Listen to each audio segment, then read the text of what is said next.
Alex Jones has been banned from almost every major social media platform in the same day. Facebook, iTunes, YouTube, and Spotify have all banned InfoWars accounts within 12 hours of one another. Facebook unpublished 4 pages run by Jones for, quote, repeated violations of community standards, the company said on Monday. YouTube terminated his account for him repeatedly appearing in videos despite being subject to a 90-day ban from the website, and Spotify removed the entirety of one of Jones's podcasts for, quote, hate content.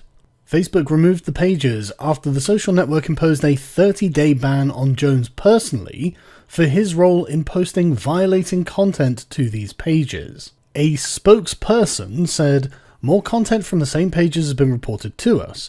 Upon review, we have taken it down for glorifying violence, which violates our graphic violence policy, and dehumanizing language to describe people who are transgender, Muslim, and immigrants, which violates our hate speech policies. The Facebook spokesperson noted that, despite the focus on Jones's role in spreading conspiracy theories around events such as the 9/11 attacks and Sandy Hook, none of the violations that spurred today's removals were related to this. A few hours after Facebook announced its ban, YouTube also terminated Jones's account on its platform. The company issued a statement that didn't refer to Jones by name, saying only that all users agree to comply with our terms of service and community guidelines when they sign up to use YouTube. When users violate these policies repeatedly, like our policies against hate speech and harassment, or our terms prohibiting circumvention of our enforcement measures, we terminate their accounts. These bans came only hours after Apple removed Jones from its podcast directory, and the timing of Facebook's announcement was particularly unusual, with the company confirming the ban at 3 AM local time. At the time of recording, Alex Jones only had one podcast left on Apple's platform. Apple does not tolerate hate speech, and we have clear guidelines that creators and developers must follow to ensure we provide a safe environment for all of our users. Podcasts that violate these guidelines are removed from our directory, making them no longer searchable or available for download or streaming. We believe in representing a wide range of views, so long as people are respectful to those of differing opinions. Spotify took action against Jones, removing every episode of The Alex Jones Show from its platform. Spotify had left 3 other InfoWars podcasts live on the service. We take reports of hate content seriously and review any podcast episode or song that is flagged by our community. Due to repeated violations of Spotify's prohibited content policies, The Alex Jones Show has lost access to the Spotify platform. Facebook had previously suspended Jones's personal profile from the site for 30 days in late July for what the company said was bullying and hate speech, but he continued to regularly appear on Facebook after the suspension, appearing in live streams hosted by other accounts and even making first-person posts to his personal page by publishing and using accounts of other administrators in InfoWars. The lone major social network to still allow Jones unfettered access is Twitter, where the broadcaster has a verified account. As the count of companies acting against Jones and InfoWars grew, some Twitter users began campaigning for that site to follow suit, tweeting Jack Dorsey, the co-founder and chief executive. So what can we reasonably conclude from the information that we have? The quick succession of the bannings demonstrates the social media platforms are paying attention to one another's policies and acting in tandem due to what they perceive to be a popular will. Facebook acting at 3 in the morning is clear evidence of the politically sensitive nature of the subject. The deliberately vague wording of social media guidelines with respect to hate speech and violent content is being used to censor Jones. Hate speech is an identifiable expression of far-left ideology. Alex Jones is being mass flagged by activists and has been for some time. Alex Jones is most well known for promoting conspiracy theories and creating fake news. And what's interesting is that none of the platforms claimed that they were doing this because of the fake news. They in fact claimed that this was not the case. In the past few weeks, social media platforms have been under a great amount of pressure by progressive activists to censor media outlets that they consider to be fake news, arguing against the free speech rights of those users for the greater public good. This has forced these media platforms to determine whether or not they are going to be the arbiters of truth, and so far they have declined. Facebook said that they had had an internal debate centered on Alex Jones's notorious conspiracy theory site and whether its Facebook page should be shut down. Facebook said that it would rather demote posts spreading misinformation than ban the source outright. This approach means that these pages don't get as many views as they used to, but they still live to spread misinformation. We just don't think banning pages for sharing conspiracy theories or false news is the right way to go. They seem to have YouTube and Twitter accounts too, we imagine for the same reason, and a Twitter spokesman said that the company doesn't comment on individual accounts, but it did say that it should not be the arbiter of truth. It would seem that the social media platforms did not want to set the precedent, that they would have to be responsible for policing the veracity of the content on their platforms. I personally find it hard to believe that these companies have any commitment to free speech.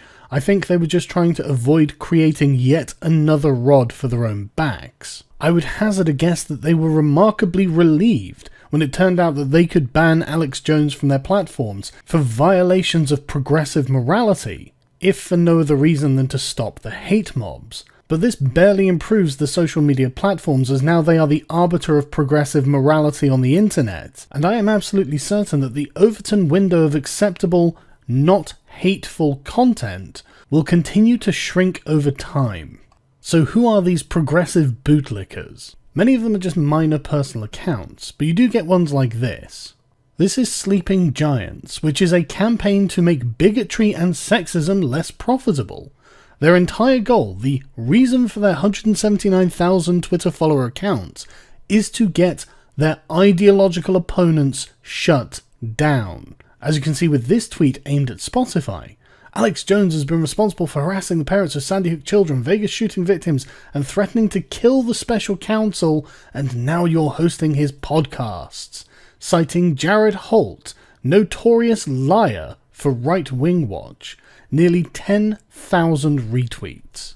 And as this article from Vox shows, this is very much an active campaign against their opponents, in which there are victories and losses. After Alex Jones was banned from Facebook and YouTube, they say, no sooner had Facebook and YouTube users celebrated these wins than reporters and Spotify users noticed that the audio streaming platform was continuing to host episodes of InfoWars, and describing Jones as a media analyst and seasoned radio broadcaster.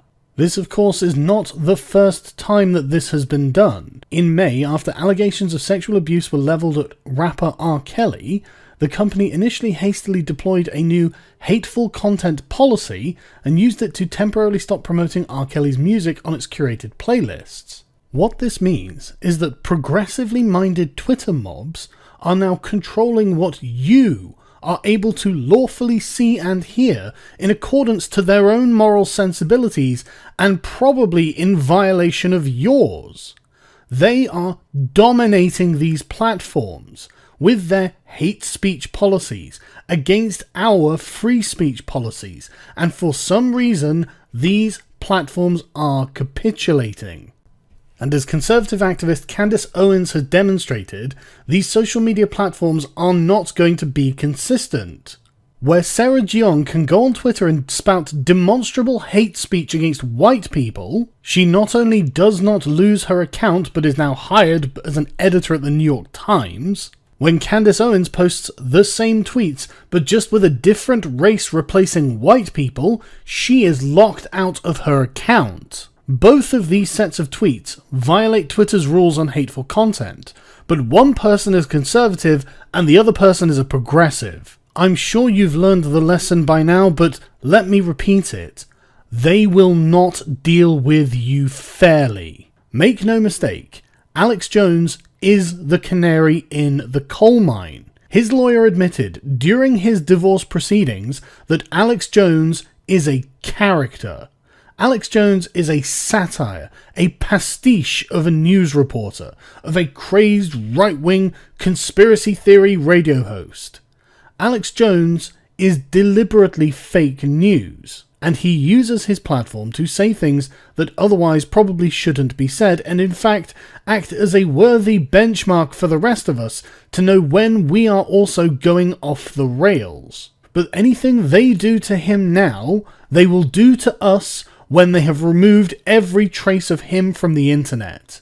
It is only a matter of time until it becomes commonplace to use these guidelines to shut down the enemies of progressivism.